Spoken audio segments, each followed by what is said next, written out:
Kahit pa umano araw-araw na kayod kalabaw ang asawa ni Gina ng Carolines sa Naga City, hindi pa rin sumasapat ang kita ng kanyang mister sa kanilang pang-araw-araw na pamumuhay. Dahil sa mataas na inflation, mataas na bilihin dulot ng pagsirit sa presyo ng langis, may mga punto pa umanong naglulugaw na lang sila, may makain lang. Dahil na po, lalo na po ito nagtaraas si Barakalon.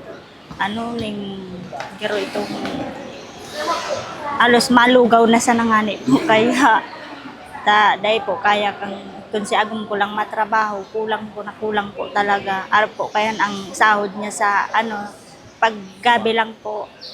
Tapos construction, nag-labor po. Kasi naman po ang Isa lang si Gina sa higit 400 na benepisyaryo ng pilot implementation ng pamamahagi ng one-time cash assistance mula sa Department of Social Welfare and Development o DSWD sa ilalim ng Unified Package for Livelihoods, Industry, Food and Transport to uplift ng pamahalaan. Nakatanggap siya at iba pang benepisyaryo ng tig 2,000 pesos one-time cash aid. Ito ang programang inilunsad ng pamahalaan para magbigay ng karagdagang suporta sa mga poor, near poor at low-income households sa gitna ng energy emergency at mapanatili ang kanilang kakayahang makabili ng mga pangunahing produkto. This is based on the PhilSys, this is community-based yung CBMS natin.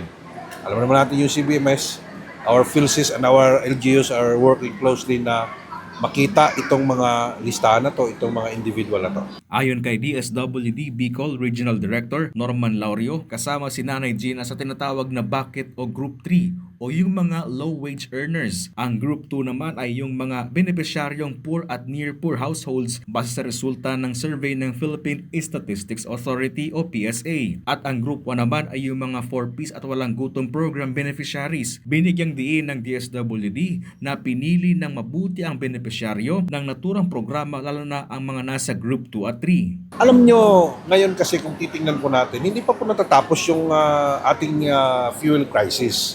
Sabi nga ng ating mahal na Pangulo, hindi natin po kontrolado kung anumang sigalot meron ngayon yung ating gitnang silangan. Di ba? So, ito po na uplift payout na to ay malaking bagay dito sa pagtaas ng produktong petrolyo. Alam naman natin that this is parang chain reaction. Pag tumaas siyempre yung ating petroleum products, yung presyo, automatic tumataas din yung presyo ng ating mga pangunahing bilihin.